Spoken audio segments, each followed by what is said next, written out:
Բարև ձեզ, դուք հայլու առաջ եք ձեզ, հետե Անժելա Թովմասյան, այսօր իմ հյուրն է արևելագետ Ռուբեն Մելքոնյանը, բարև ձեզ պարոն Մելքոնյան, շնորհակալ եմ, որ ընդունեցիք իմ հրավերը, պատերազմը շարունակվում է, ես կուզենայի խոսել Թուրքիայի ներգրավվածության մասին, կա տեսակետ, որ կարող է ընդհանրապես բանակցային սեղանի շուրջ որոշակի փոփոխություններ լինեն եւ հատկապես այս Թուրքիայի նկրտումները ուղղված են դրան։ Համաձայն եք թե համաձայն չեք, դա իրատեսական է թե իրատեսական չէ Թուրքիայի համար, հնարավոր է թե հնարավոր չէ։ Ըստ էության, տեսեք, թուրքական նկրտումները ներգրավել տարածաշրջանային տարբեր կոնֆլիկտների մեջ, ըստ վերջին շրջանում ավելի ակտիվացել եւ նրա ներգրավվածությունը ունի իր ոճը, եթե այսպես ասենք։ Նույն ոճով նա ներգրավել է ժամանակին Կիպրոսի խնդրի մեջ, հետագայում ներգրավեց արդեն մեր աչքի առաջ սիրիական կոնֆլիկտում, հիմա Լիբիայում է ներգրավված եւ այդ բոլոր նրա ներգրավման այսպես պատմությունները պատմությանը նախորդող շրջանում նա անպայմանորեն իրականացնում կամ մասնակցում է ռազմական որևէ ավանտյուրայի եւ ագրեսիայի։ Եվ այս պարագայում նույնպես մենք տեսնում ենք այդ նույն ձեռագիրը, Թուրքիան, որը տարբեր տարիներին ձգտել է դառնալ Մինսկի խմբի այսպես մասնակից բանակցող եւ իր մասնակցությունը ունենալ Արցախյան հարցում, նրա այս նպատակները միշտ կասեցվել են, երբևէ նա չի կարողացել դե յուրե մասնակցել բանակցություններին, բայց այս ռազմական ավանտյուրայով, բացահայտ սատարելով Ադրբեջանին, մասնակցելով պատերազմից առաջ իրականացնելով այդ հայտնի զորավարժությունները, որոնք ըստ էության զորավարժություն չէին, այլ պատերազմի նախապատրաստական փուլ։ Բոլոր լուրջ փորձագետները արդեն կանխատեսում էին, որ ամեն ինչ տանում է պատերազմի։ Ըստ էության հիմա Թուրքիան դե ֆակտո հայտնվել է այս կոնֆլիկտի մեջ, ընդ որում ոչ թե զուտ դիտորդ, այլ ակտիվ մասնակից, եւ եթե մենք նայում ենք նաեւ գերտերությունների այսպես շփումները, Թուրքիան այդ շփումներում ընկալվում է որպես զրուցակից, համենայն դեպս նրան են զանգարում եւ մեր դաշնակից երկրի արտգործնախարարը եւ այսինքն Կարող եք ասել, որ առաջին իրենց ծրագիրը իրականացրեց։ Ես կարծում եմ գլոբալ նրանց ծրագիրը կամ հեռահար ծրագիրը դա է եւ այսօր Թուրքիան բավական բացահայտ եւ իր նախագահի եւ նախարարի արտգործնախարարի շուրթերով հայտարարում է, որ իրենք են այս հարցի հասցեատերը եւ իրենք անպայմանորեն պետք է մասնակցեն հարցի լուծման։ Այսինքն նաեւ քաղաքակիրթ աչքի առաջ Թուրքիան ոտնահարում է եւս մեկ միջազգային չափանիշ, չափորոշիչ ստեղծված հարթակը ԵԱՀԿ Մինսկի խմբի եւ պատահական չէ, որ ամբողջ պաշտոնական հռետորաբանությունը եւ նախագահ Էրդողանի հարձակումները ուղղված են 30 տարում չեք կարողացել հարցը լուծել, ուղղված են եռանախագահներին եւ այլն, այսինքն այստեղ բացի Հայաստանի հարցից, բացի Արցախյան հարցից, նաև Թուրքիայի նկրտումներն են տարածաշրջանային եւ համաշխարհային process-ներում բարձրացնել իր ներկայացվածության մակարդակը, հանդես գալով այլ քաշային կատեգորիա։ Ինչու այս փուլում, ինչու հիմա։ Սա նախապատրաստական այսպես փուլ ուներ եւ մեր աչքի առաջ Թուրքիան դառնում էր ավելի ագրեսիվ եւ նրա տարբեր ոտնձգությունները ըստ էության քաղաքակիրթ աշխարհի կողմից չէր կասեցվում եւ չկասեցվելու հետևանքով այսօր մենք ունենք ավելի ագրեսիվացած Թուրքիա, այսօր ունենք ավելի ծավալապաշտական նկրտումներ ունեցող Թուրքիա եւ բնական է, որ եթե մենք դիտարկենք նրա այս լայն քաղաքականությունը, նա միանգամից նախաձեռնել է մի քանի կոնֆլիկտներ եւ մանևրում է այդ կոնֆլիկտների մեջ, տեսեք, Սիրիայում ռազմական ագրեսիա, Լիբիայում, Իրաքում, Արևելյան Միջերկրական ծովում, Էգեյան ծովում, Հունաստանի հետ, Կիպրոսի հետ, Եգիպտոսի հետ լարել հարաբերությունները եւ հիմա եթե նայենք մյուս կոնֆլիկտներում հարաբերական դադար է այս վերը նշված կոնֆլիկտներում, անգամ միջերկրական ծովում նա իր նավերը մի փոքր հետ քաշեց եւ բնական էր, որ հաջորդ թիրախը պետք է լիներ Կովկասը եւ հատկապես Հայաստանը։ Եւ Ինչու է բնական։ Որովհետեւ Թուրքիայի այդ նկրտումներում, այդ նրա այսպես ագրեսիայի քարտեզում կամ ծավալապաշտական քարտեզում Հայաստանը եւ Կովկասը ունի կարեւոր առանցքային դեր։ Նախիջևանը, Հայաստանը, Արցախյան խնդիրը, ընդհանրապես հայությունը նրա առաջնային թիրախներից է։ Վաղ թե ուշ այդ թիրախը պետք է ակտիվանար, թիրախի դեմ հարձակումները պետք է ակտիվանար եւ ինչու հիմա, որովհետեւ տարատեսակ միջազգային process-ներ, տարատեսակ տարածաշրջանային process-ներ ըստ էության թույլ են տալիս ավելի ակտիվացնել իր դերը եւ նաեւ նրա զսպելու մեխանիզմներն են թույլատրել, այսինքն այն մեխանիզմները, որ կային նախկինում, որոնցով հնարավոր էր զսպել Թուրքիայի ախորժակը կամ նկրտումները, հիմա դրանք թույլացած են կամ դարձել են անգործուն, այսինքն մինչեւ նոր մեխանիզմների մշակումը Թուրքիային զսպելու հարմար առիթ է իր քաղաքականությունը, իր ագրեսիան իրականացնել Համանախագահող երկրների առաջնորդների հայտարարությունը քիչ բացառությամբ Մակրոնի հայտարարության։ Ինչու կա այսպիսի զսպվածություն եւ եթե դուք ասում եք Թուրքիայի նկարտումներն այսպիսին էին, նախայց էր, որ հիմա Ռուսաստանը կարծես թե առաջինից ինքը վերցրեց եւ շատ կոնկրետ տեսնում ենք 2-3 անգամ արտգործնախարարների զրույց, քննարկում նախագահների եւ այլն, ինչու։ Տեսեք, ԵՌ-նախագահներից հատկապես Ամերիկան շատ ավելի զուսպ եւ չեզոք պահված ունի, մեղմ ասած, այո։ Ֆրանսիական ակտիվությունը ես ուզում եմ բացատրել երկու հանգամանքով։ Մեկը, եթե այսպես ասած քարոզչական, ավանդական առումով միշտ Ֆրանսիան եղել է պրոհայկական դիրքերում կամ նմանատիպ իմիջ է ունեցել, թե դրա այդ իմիջի տակ ինչքան է իրական, ինչքան է ոչ իրական, դա արդեն այլ խնդիր է, բայց այնուամենայնիվ Ֆրանսիան միշտ հանդես է եկել այդ դերում եւ բացի դա երկրորդ հանգամանքը հիմա Ֆրանսիան ինքը բախվել է թուրքական ագրեսիային, ինքը ունի խնդիրներ Թուրքիայի հետ կապված միջերկրական ծովում, շահերի բախում եւ այլն, եւ բնական է, որ ուղիղ կոնֆլիկտի շրջանակներում հարակից այլ կոնֆլիկտի միջոցով Թուրքիային հարվածելը եւ Թուրքիայի համար նոր խնդիրներ ստեղծելը դա քաղաքագիտական, այսպես տրամաբանական քայլ է, որը անում է Ֆրանսիան։ Ինչ վերաբերում է Ռուսաստանին, ապա այստեղ մի փոքր այլ հարթություն է, այլ ընկալումներ են, այսպես թուրքական մեսիջը հետեւյալն է.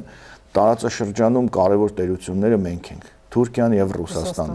Ուստի եկեք հարցերը տարածաշրջանային լուծենք մեր ֆորմատում։ Երբեմն դրա մեջ ընդգրկելով երրորդ կարևոր խաղացողին Իրանին։ Այսինքն թուրքական նպատակը, որը գրեթե բացահայտ հնչում է նրանց արտգործնախարարի կողմից, այն է, որ ձևակերպենք Աստանա 2, այսինքն Աստանա, որտեղ լուծվեց սիրիական խնդրի հրադադարը Ռուսաստանի եւ Թուրքիայի միջև, ըստ էության սիրիական կոնֆլիկտում ներգրաված մյուս ուժերը, ձեր նշած ԱՄՆ-ն, Ֆրանսիան, Գերմանիան եւ այլն դարձան դիտորդի ինչ որ կարգավիճակով եւ հարցը լուծվեց ուղիղ թուրք-ռուսական շփումներով։ Հիմա Արցախյան խնդրի համար կրկին առաջարկվում է նույն ֆորմատը, պայմանական ասած Աստանա 2, երբ այս հարցը լուծվի Ռուսաստանի եւ ինչու պիտի շահագրգիռ լինեն Ռուսաստանը։ Բնականաբար Ռուսաստանի շահերը ինձ թվում է այստեղ ավելի բազմազան են, բազմավեկտոր են եւ նաեւ կա ավանդական ընկալում, որ սա ռուսական հետաքրությունների, այո, մեղմ ասած տարածք է եւ Թուրքիայի այսպես նկարտումներն ու ակտիվությունը այս տարածաշրջանում նաեւ առաջին հերթին հակոտնյա է ռուսական շահերին։ Այնպես որ մենք այստեղ տարբեր հարթություններ ենք տեսնում, ավելի մեծ քաղաքականության խնդիրներ իր խաղի կանոններով, ավելի փոքր տարածաշրջանային խնդիրներ, որոնցում ներգրաված են աշխարհի տարբեր խաղացողներ, բայց այնուամենայնիվ սրանք մեծ քաղաքականության հարցեր են, իսկ դրանց զուգահեռ կա ամենօրյա պատերազմ, ամենօրյա զոհեր, կորուստներ, ողբերգություններ եւ այլն։ Այսինքն պետք է փորձել գտնել իրատեսական ինչ-որ մի ուղի, որպեսզի հնարավոր լինի եւ մեծ քաղաքականության եւ մեր համար կարեւոր շահերը պաշտպանել եւ միևնույն ժամանակ մեր պետականության եւ մեր ժողովրդի անվտանգությունը պաշտպանելու գործուն մեխանիզմները աշխատեցնել կիրառել։ Թուրքիայի նկարտումների մասին խոսեցիք, բայց անհասկանալի հայտարարություններ կար, նախագահը հանդես է գալիս ռազմական գործողությունների օգտին, արտգործնախարարը խոսում է ռազմական գործողությունների դադարեցման մասին։ Գիտեք, դա այդ արտգործնախարարի հայտարարությունը ըստ էության ես կարող եմ ասել կամ երեսպաշտություն է կամ մի փոքր այսպես քարոզչական մեթոդով տարածված կեղծիք, որովհետև նույն արտգործնախարարը այդ հայտարարությունից ենթադրում է, որ նկատի ունեք Լավրովի հետ նրա զրույցից հետո եղած հայտարարությունը, այդ հայտարարությունից ժամեր առաջ հանդիպել էր Թուրքիայի առաջատար լրագրողներին եւ բառացիորեն հայտարարում էր, որ միանշանակ նախագահի ասածը ուղղակի նախագահի այսպես բառամթերքը ավելի ագրեսիվ է, Չավուշօղլուի բառամթերքում երբեմն հանդիպում են այսպես դիվանագիտական էթիկային բնորոշ բառեր, այսինքն նա հայտարարում է, որ մենք ամեն կերպ Ադրբեջանի կողքին ենք եւ դիվանագիտական դաշտում եւ այդ այլ դաշտը ռազմական դաշտն է, որի պարագայում Չավուշօղլուն հայտարարում է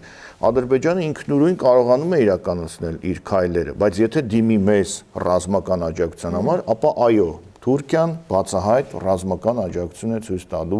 Ադրբեջանին եւ լուծումը Ղարաբաղի դիվանագիտական դաշտում չի իրականանում, ուստի ռազմական դաշտում իրականանալը այլընտրանք չունի, այսինքն պատկերացրեք դիվանագետը Թուրքիայի արտգործնախարարը, որը կոչված է հարցերը լուծել խաղաղ դիվանագիտական ճանապարհով, նաև ռազմատենչ հայտարարություններ անում, ըստ էության դիվանագիտորեն այսպես ավելի կիրթ ձևակերպումներով ասել որ այո, պատերազմը պետք է լինի եւ Թուրքիան ու Ադրբեջանը համատեղ ագրեսիա պետք է իրականացնեն ինքնորոշված Արցախի եւ Հայաստանի Հանրապետության հանդեպ։ Սա է իրականությունը, իսկ ինչ վերաբերում է այդ հայտարարություններին, ընդ որում այդ հայտարարությունը Լավրովի հետ զրույցի թուրքական մեդիա դաշտում եւ պաշտոնական այսպես հաղորդագրությունների մեջ գրեթե անտեսվեց, այսինքն միջազգային հանրության այո, միջազգային ընդ որում տարօրինակ այսպես լավատեսություն ներշնչելու այսպես դեր ուներ, որը մենք տեսանք, որ այդ հայտարարությանը հաջորդող ժամերին ադրբեջանական ագրեսիան եւ նաեւ հիմա ավելի է ծավալվում ոչ թե նվազելու միտումները ցույց տալիս։ Մենք խոսում ենք Թուրքիայի նկարտումների մասին, բայց մյուս կողմից խոսում է, որ Ալիևյան կլանը ընտանիքը հայտնվել են ծանր վիճակում եւ սա այս պատերազմը իր համար վերջին փրկողակն է։ Դրա մեջ բնականաբար կա իրականություն, որովհետև եթե մենք դիտարկենք, որ Ալիևյան կլանը կամ Ալիևյան ընտանիքը տասնամյակներ, տարիներ շարունակ քարոզել են մի քանի բան, որ նախ հայատյացություն, սկսած մանկապարտեզից, կրթական համակարգից, երկրորդ, որ իրենք հզոր են եւ իրենց բանակը օրերի ընթացքում կլուծի խնդիրը, երրորդ, որ իրեն ոչինչ չի կասեցնում այդ ամեն ինչը անելու։ Հիմա մենք տեսնում ենք, որ բոլոր ոլորտներում նրա այդ խոստումների որևէ հաջողություն չկա, նա չի կարողանում ցույց տալ այսպես գրավված ինչ-որ տարածքներ եւ ապացուցել, որ իր բանակը այնքան հզոր էր, որ մի քանի օրվա ընթացքում դա արեց, նա չի կարողանում Հայաստանին պարտադրել, խնդրել հաշտություն եւ դադարեցնել այս ամենը եւ ի վերջո դժգոհությունը նրա հասարակության մեջ, որը վերաբերում է ցանկացած մարդու անհատի եւ այլն, բնական է որ պետք է զարգանա եւ նաեւ չմոռանանք այնտեղ բնիկ ժողովուրդների հանգամանքը, թալիշների, լեզգիների եւ այլն։ Ինչը մեր կողմից այսպես ասեմ փորձ է արվում, հա, ինչ որ բաներ, ազդակներ ուղարկեցի, չէ՞ կարծում եք աշխատի թե ոչ։ Ես ճիշտ ասած ավելի զուսպ եմ իմ գնահատականներում, բայց այն որ դա կարևոր գործոն է եւ անպայմանորեն կա հենք դրա վրա, այսպես ասած, կառուցելու ինչ որ մի բան, փաստ է, այսինքն ոչ թե մենք ուզում ենք այդ ժողովրդին օգտագործել թալիշներին եւ մյուսների մեջ շահերամար, այո, այլ ուղղակի ցույց տալ, որ այդ ժողովուրդը դատապարտված է ցեղասպանության հենց այն երկրի կողմից, որտեղ իրենք, որի բնակիչներն են իրենք։ Եկաք հենց այդ ճիշտ բառին, պարոն Մելքոնյան, հիմա շատերն են ասում, որ կամ մենք ենք ինչ որ իմաստով թերացել, կամ քաղաքակիրթ աշխարհը, երբ որ դու չես դատապարտում ցեղասպանությունը շարունակվում է կրկնվել եւ այն ինչ որ այսօր տեղի ունենում է, դա ցեղասպանության շարունակությունն է, համաձայն եք թե համաձայն չեք, եւ այդ առումով մեր արտաքին աշխարհին ուղղված ազդակները, գուցե նաեւ ուշացումով, գուցե, չգիտեմ, կամ այն մարդիկ, որ ընդհանրապես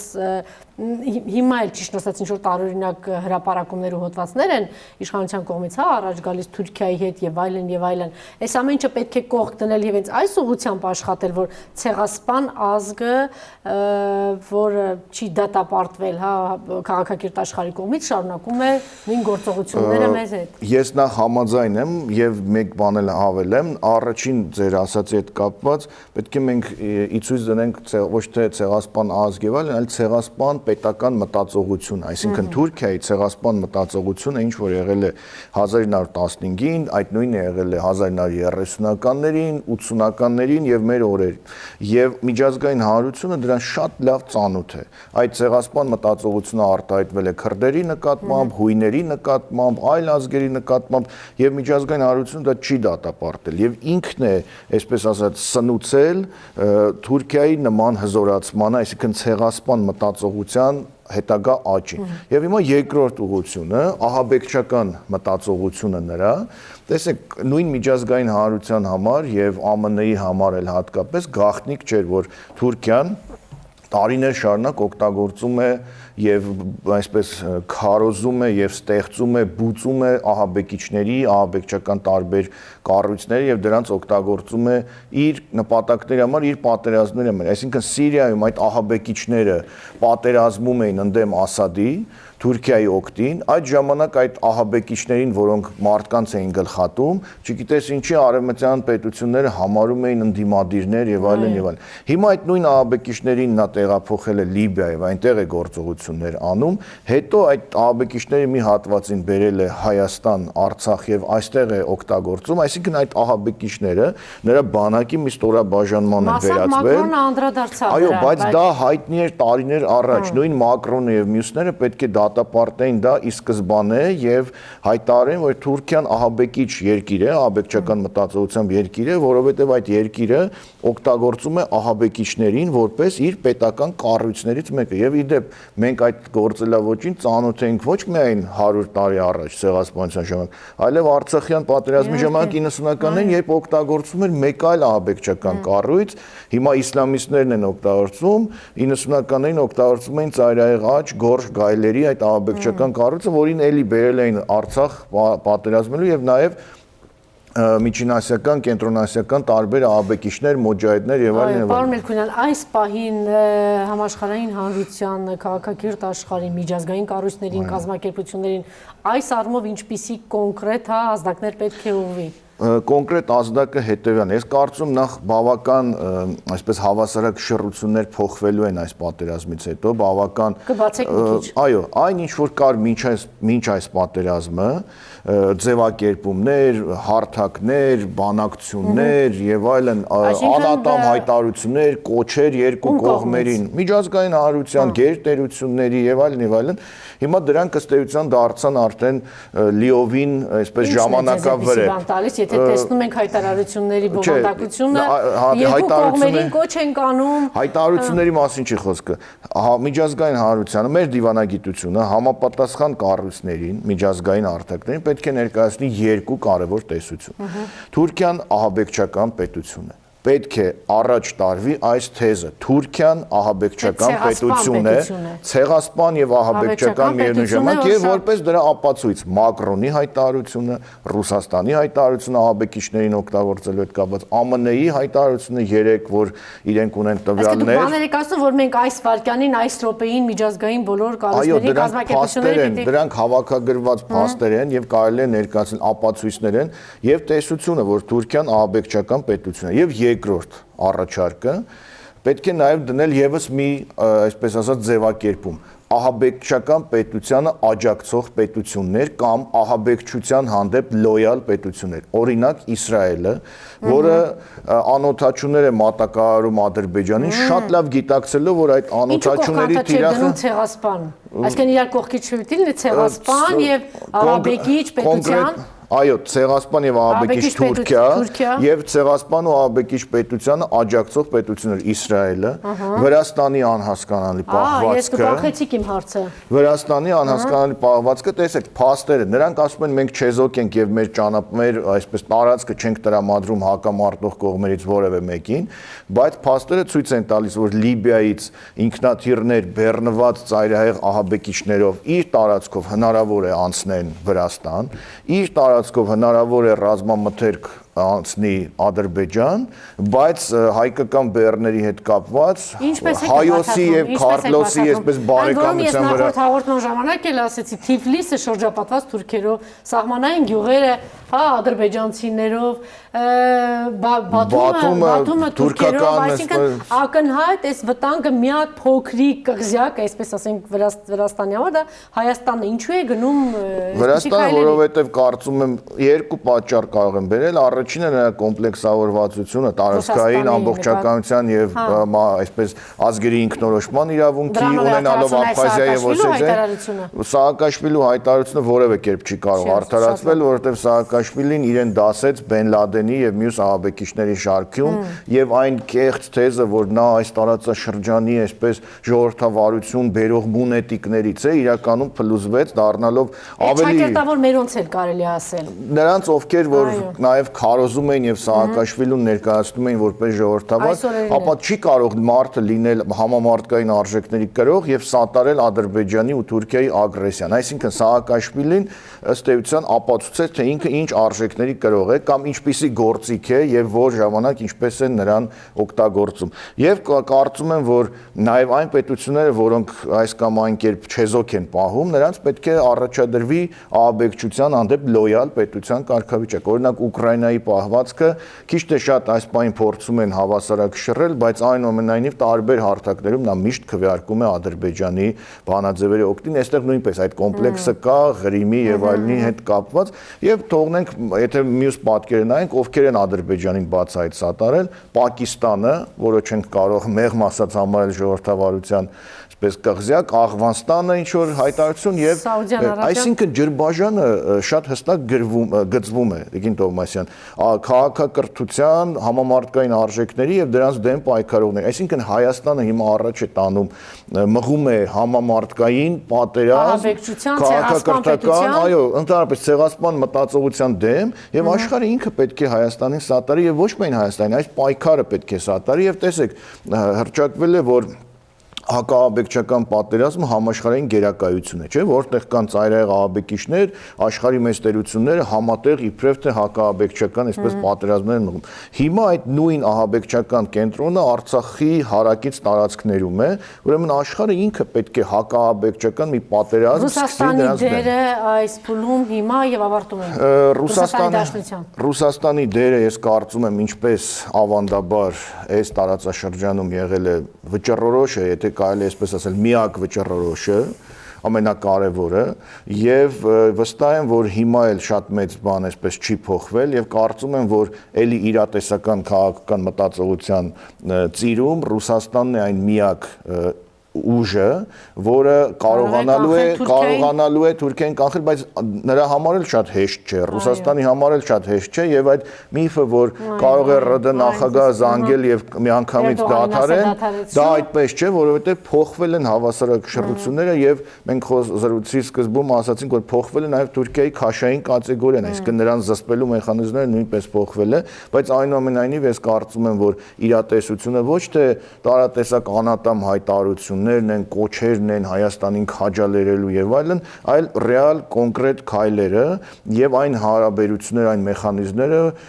որոնք կոչված էին այս ամենը կանխելուն, այս ամենը զսպելուն։ Ես կարծում եմ հիմա կրակոցները շարունակվում են, պատերազմը շարունակվում է, ինչպես ենք մենք լավատես ենք, մենք դուրս ենք գալու հաղթանակած, բայց դուրս ենք գալու վերարժևորելով շատ խնդիրներ եւ կարծում եմ սա նաեւ համազգային ու համապետական խնդիր է վերարժևորելու տարատեսակ կողմնորոշումներ, տարատեսակ առաջնահերթություններ եւ հասկանալ, որ փոքր քայլերով հետեւողականորեն թույլատրեցին եւ քանդեցին մեր զգոնությունը, հարվածեցին մեզ համար կարևոր կետերի եւ այդ ամենի նաև հետևանքներից է այսօրվա վիճակը։ Տեսնում եք, դուք ես չեմ ուզում բացել, որտեվ այս օրերին մի շատ թեմաների չի կարելի կգա դրա ժամանակը զրուցելու, բայց տեսնում եք այդպիսի բաներ, կան մարդիկ դեռ փակված են, կան մարդիկ դեռ հետապնդվում են, կան մարդիկ դեռ դատական գործերը շարունակվում են։ Ես կարծում եմ, որ դրա ժամանակը գալու է եւ ինչ որ երբ որ ասում եմ վերարժևորել, վերաբերում է այդ ամբողջ սպեկտրին։ Եթե ամփոփենք մեկ նախադասությամբ, մեր քայլը պիտի լինի համաշխարհային հանրությանը քաղաքակիրթ աշխարհին ուղղել, ասել, որ սա քաղաքակրթությունների բախում է եւ ցեղասպան պետությունը,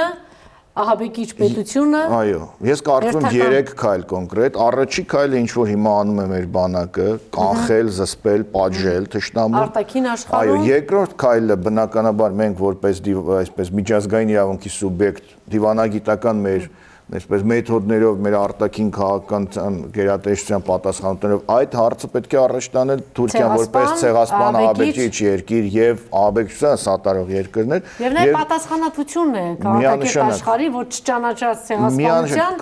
հետևանքը է սա քաղաքակիրթ աշխարհի եւ ինչու ոչ նաեւ ՆԱՏՕ-ի, որովհետեւ սա այս Թուրքիան, որ մենք հիմա ունենք ագրեսիվ, դա ՆԱՏՕ-ի սնուցած ագրեսիվ դարձրած Թուրքիան է ուժեղացրած։ Շնորհակալություն հետաքրքիր զրույցի համար, այսօր իմ հյուրն էր Արևելագետ Ռուբեն Մելքոնյանը։ Շնորհակալություն։